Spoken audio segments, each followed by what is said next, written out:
that. Welcome to our online audience. I'm Stephen Feith, lead pastor. Glad you're joining us for what I think is going to be an incredibly impactful series for most of you. Based on what you're asking in church and what our conversations are leading us to, this is a timely series for many of us. Before I dive too far into that, last week the leaders at Madison Church and myself, we went up to the Wisconsin Dells for a retreat. And the purpose of this retreat was to hang out, to build some community connections within our leadership team.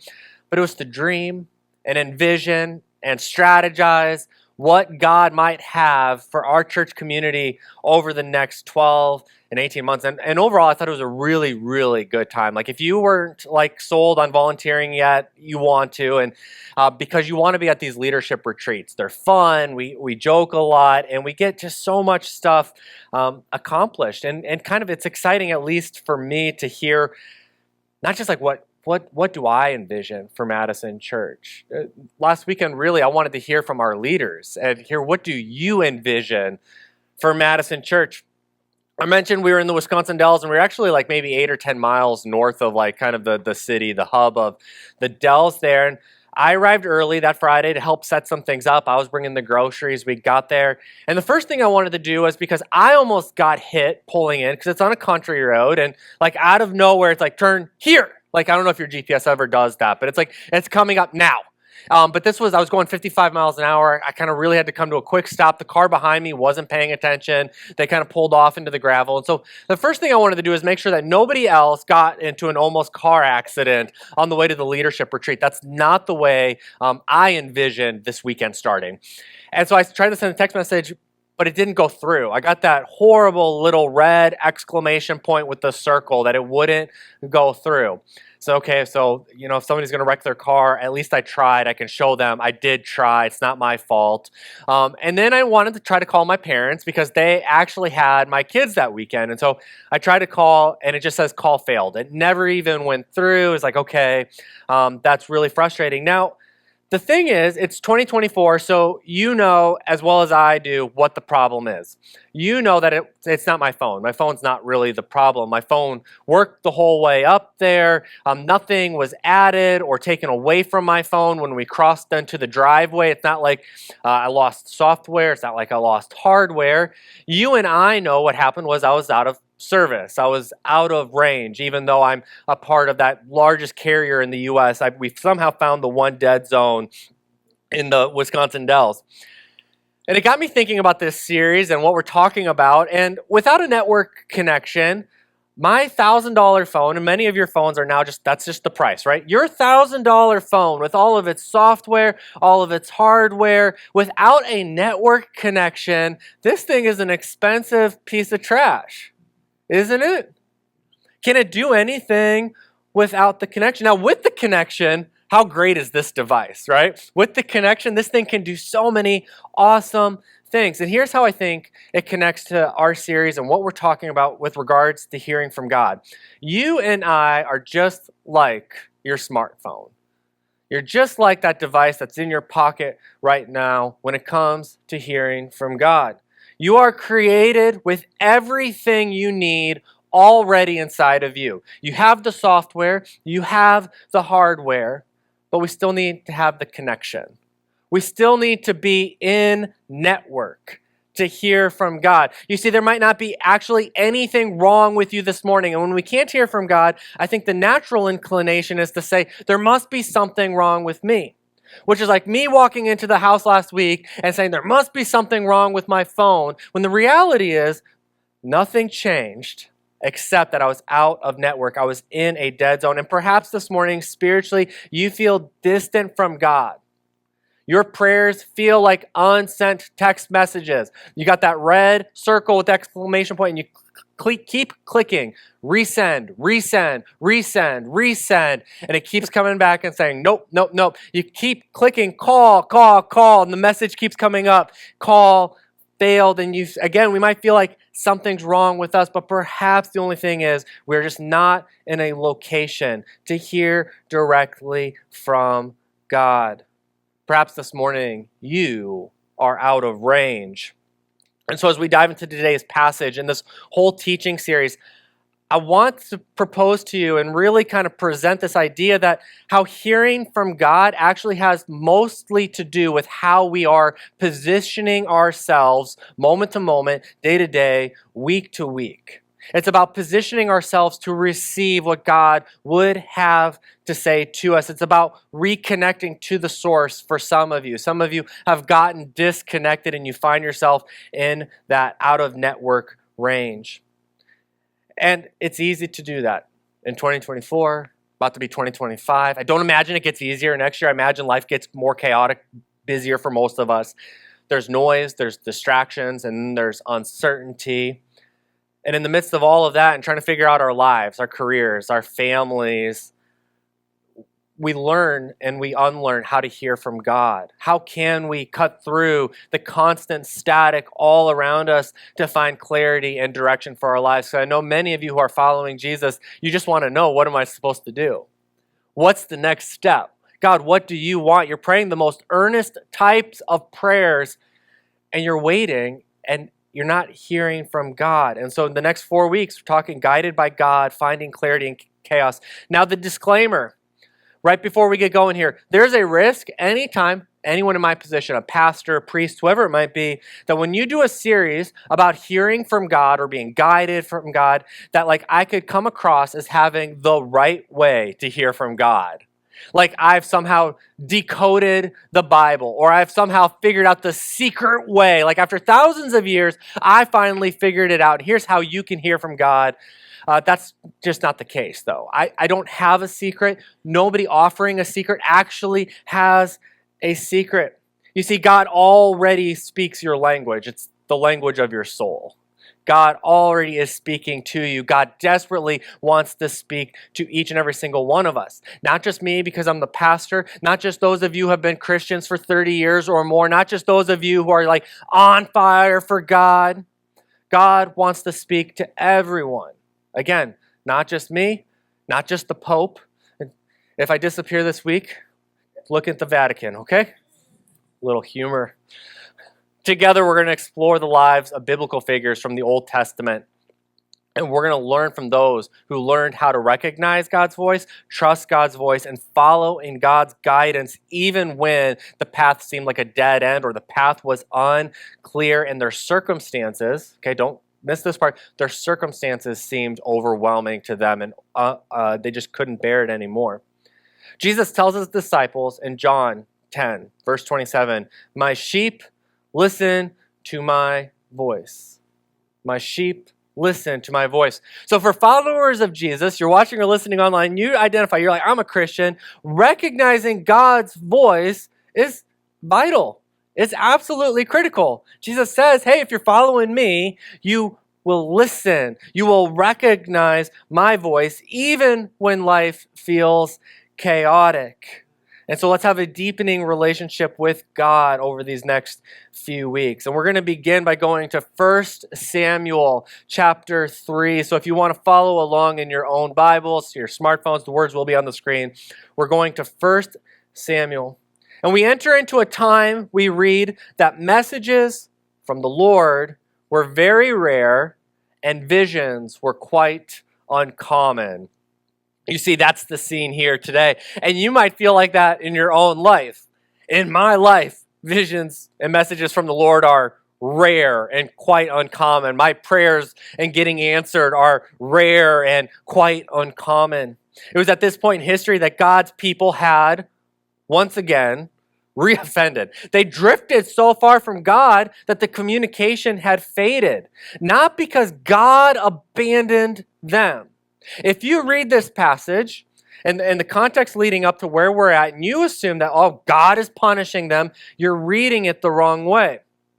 What had happened was the people drifted once again from God. They were no longer in a network zone. God was trying to communicate, as we're going to read in a moment, but they no longer could hear him. They were like the phone, stuck in a dead zone. Still capable of hearing from God, but unable to connect.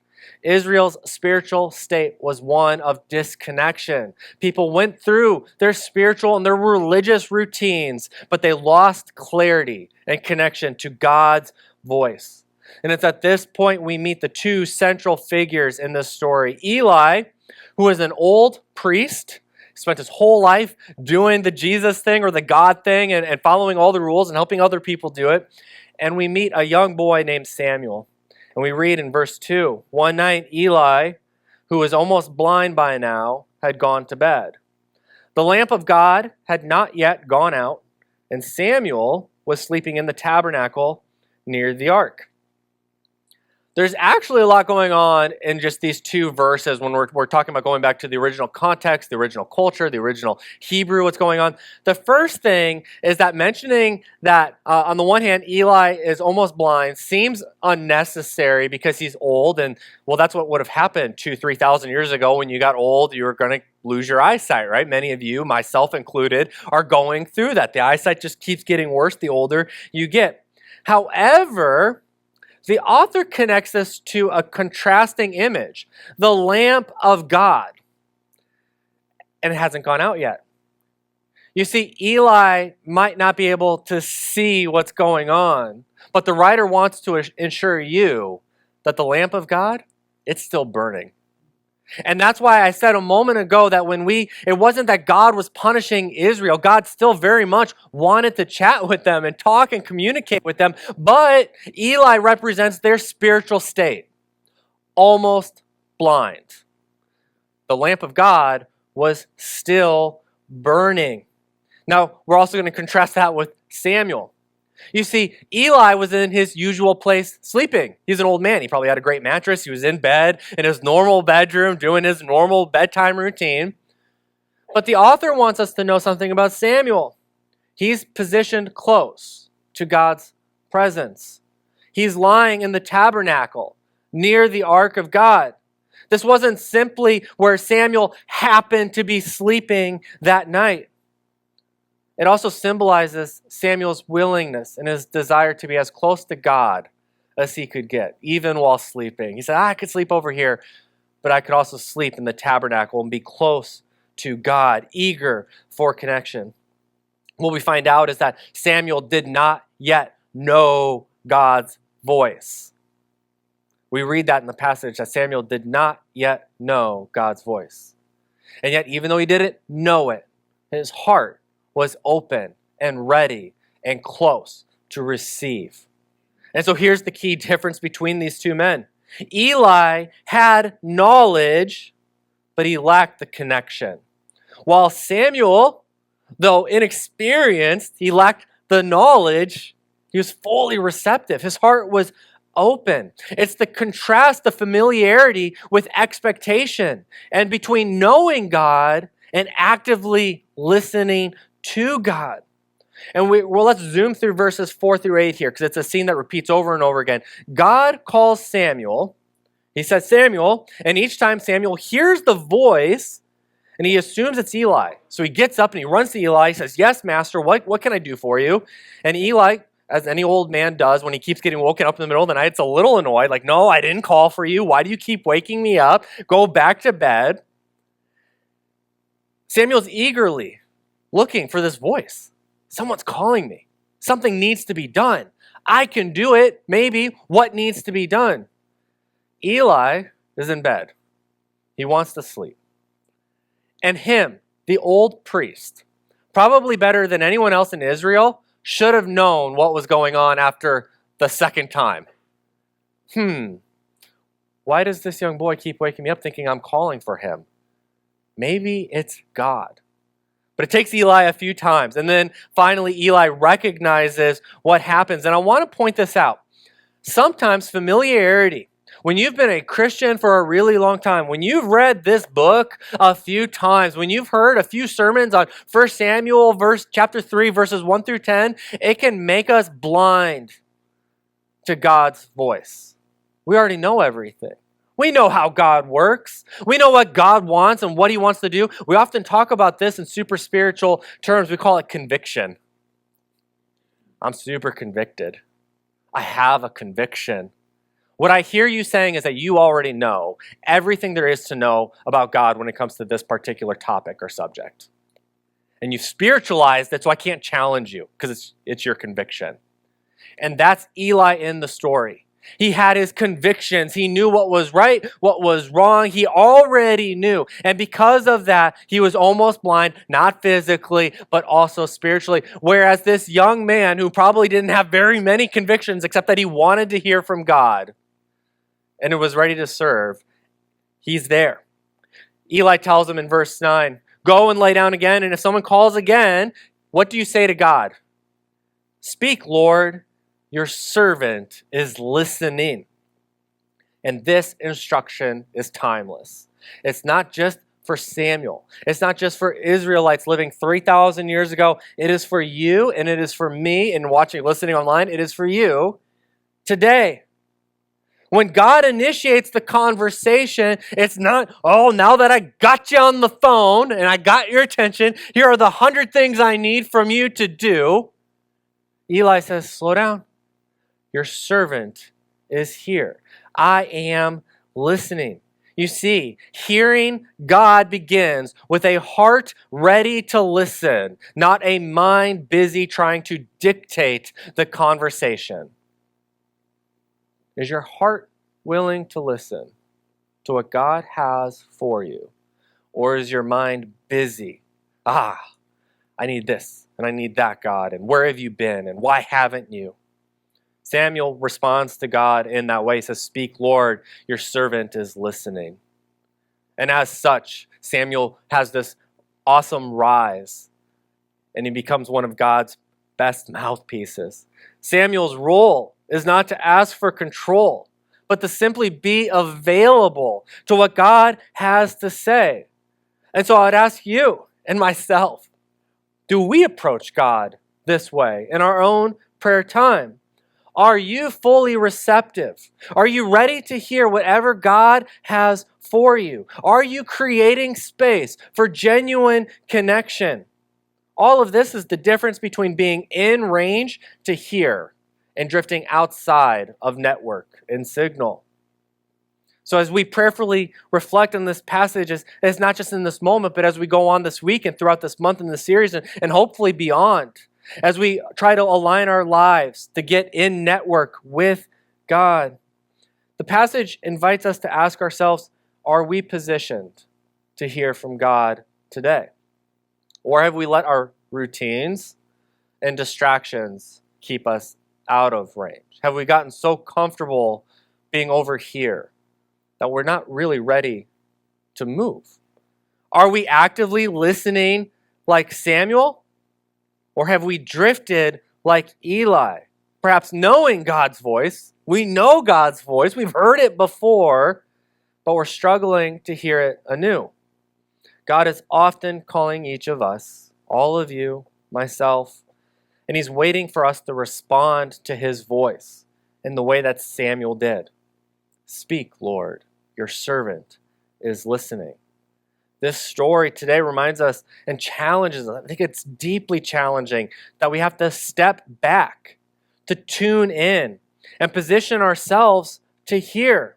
Just as your smartphone needs that connection to function, our spiritual lives need intentional closeness to God. And so here are some questions we can ask ourselves as you're trying to discern all of this. Are you close to God's presence? Are we close to God's presence? Hearing from God. See, Samuel wasn't in a usual place, but he was near the ark. He was as close to God as he knew how to be. Are you positioning your life and your heart close to God? Do you set apart time and space to hear from God? Are we approaching God with fresh eyes? Eli's sight had dimmed, but Samuel's eyes and heart, they were wide open. And like I said, sometimes spiritual familiarity can make us complacent. We feel like we're already doing all of the right things. We feel like we already know what God wants to say. We feel like we already know what God has to say. And that dulls our eyesight out. Are you willing to approach God expectantly and willing to hear new things from him? And maybe something that he told you a long time ago is different now? Are we ready to respond? Samuel's response to God's call was immediate. Here I am, even before he knew who was calling. Samuel, oh gosh, run to Eli. Eli, did you call me? No, go back to bed. Okay? Samuel was ready to serve even before he recognized God's voice. Are you willing to serve as you look for God's voice? Even if you don't fully understand, even if you don't fully agree with what he has to say. And as we position ourselves to hear from God, let's make room in our lives for his voice. And let's approach God with a heart that says, "Speak, Lord, your servant is listening." Speak, Lord, your servant is listening. Samuel's story teaches us that hearing God's voice is not about spiritual maturity. Sometimes I believe spiritual maturity can work against you in hearing God's voice because you become so familiar. And in this story, you have a priest, Eli, an old man who has spent his whole life serving the Lord. And it is him in this story, the most spiritually mature person we read in this story, who cannot hear from God. And I know for some of you, that's been true of your own spiritual journey. You find Jesus, you start following Jesus, and every Sunday, it's like God is talking just directly to you. It's like the pastor has access to your emails, and he's just reading them all, or she's reading them all, and tailoring every message. And the longer you become a Christian, you're going from Samuel to Eli, and that's really resonating, right? And you feel like something's wrong, or God has left you. And the challenge for those of you, I feel like I can push this morning. I feel like I can push because if you are like Eli, I believe that you've been on this journey and that you do have a spiritual maturity that it's okay to push and challenge this morning. And if you feel like it's overwhelming, perhaps this part of this isn't for you.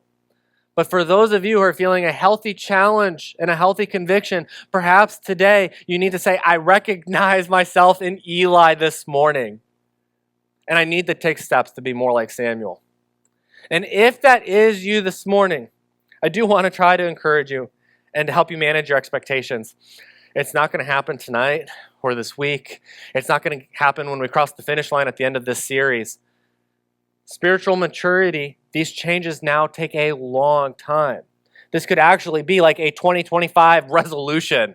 I want to get back in network with God. And here are my 3 steps, my 5 steps. Here are all the things I'm going to do to make that happen. It will take a long time. I don't want you to beat yourself up if tomorrow morning you're like, man, I thought I made all these changes in the last 24 hours. I still don't hear from God.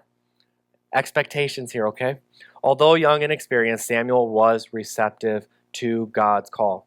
James, the brother of Jesus, gives us practical steps today for creating a posture in our lives how to put us back in network with God. James writes, understand this, my dear brothers and sisters, you must all be quick to listen, slow to speak, and slow to get angry. Human anger does not produce the righteousness that God desires. So get rid of all filth and evil in your lives and humbly accept the word God has planted in your hearts, for it has the power to save your souls. So here's the advice. Be quick to listen. Create space for God's voice. Just as Samuel was close to the ark of God, we too need to create intentional space in our own lives for God's presence. Samuel did not yet know God's voice, but he positioned himself in a place to hear from God. And practically speaking for you today, if this isn't already established in your routine, it might mean, and it probably means, setting regular time aside to listen. To not speak, but to listen. And maybe that's in the morning, or you pause before you get into bed, or even taking a walk free of distractions. And in these moments, we say, speak, Lord, your servant is listening, period. And we listen. We need to slow down our reactions, and we need to approach with patience and openness. James calls us, he says, be slow to speak, slow to anger. Think of Samuel's patient response. He didn't immediately go to interpret what God was saying to him. He didn't assume that he already knew or that he knew best.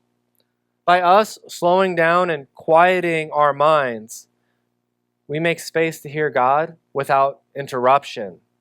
It's patience in these areas that allows us to wait on God's guidance rather than reacting impulsively or filling silence with our own agendas. Finally, we need to humbly accept what God is planting in us. James instructs us, humbly accept the word that God has planted in your hearts. Samuel's response to God was, "Here I am," a statement that reflects humility and a readiness to serve, a readiness to follow. And this step reminds us to receive what God has for us, even when it's difficult, even when it's challenging, and even when it requires us to change. God loves you enough to meet you where you are at and enough to not leave you there. He wants to take you on a journey. Humility makes us receptive to God's direction, allowing His words to take root in our lives. What was interesting last week is, and I was thinking about the message, and there was a point in our retreat, one of the sessions was to go outside and to pray. And we prayed, and I imagine all groups were pretty similar to ours. It was like, God, what would you have for us? God, help us to hear you. It was God, God, God.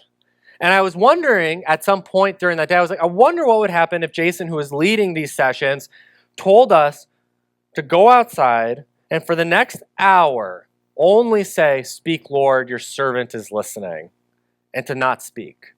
That was it. If that was the instruction, I wonder if how many leaders would have wanted to leave or thought this was weird or thought it was a waste of time or went out and was like very skeptical that we were going to hear God say anything.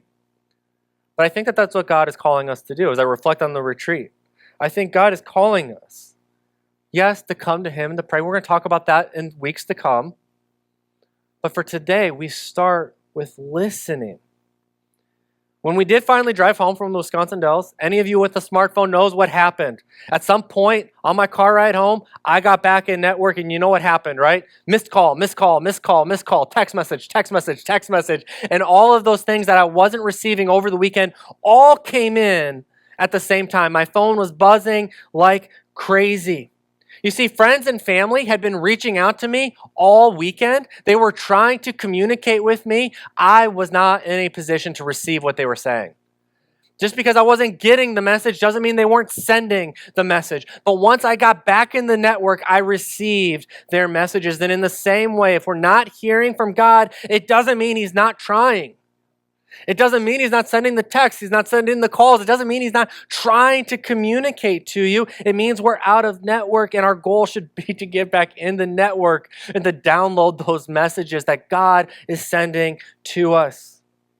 Like Samuel, we may initially struggle to recognize God's voice, and that is all right.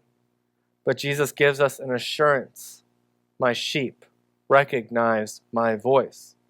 Jesus is always calling. And He is always inviting us closer. But to hear Him clearly, some of us need to get back into range. For my phone last weekend, it was a 1-hour drive from the retreat house at some point back to Madison. It clicked on. Why? Because it was only an hour drive out there. So an hour drive back, I got it. For some of us, if you have been out of zone for weeks, months, or years, it is unreasonable to think that you can get back in hours or days. It may take weeks and months to get back into network. And that's okay. That's why you have the Madison church community around you to love and support you while you take those steps. And so as we enter into communion today, let's all consider where we are at spiritually. Where is our spiritual location?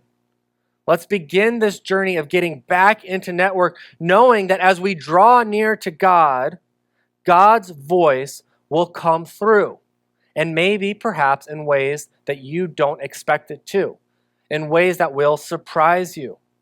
The more we listen, the clearer God's voice becomes. So like Samuel, let's position ourselves and say to God today, "Speak, Lord, your servant is listening."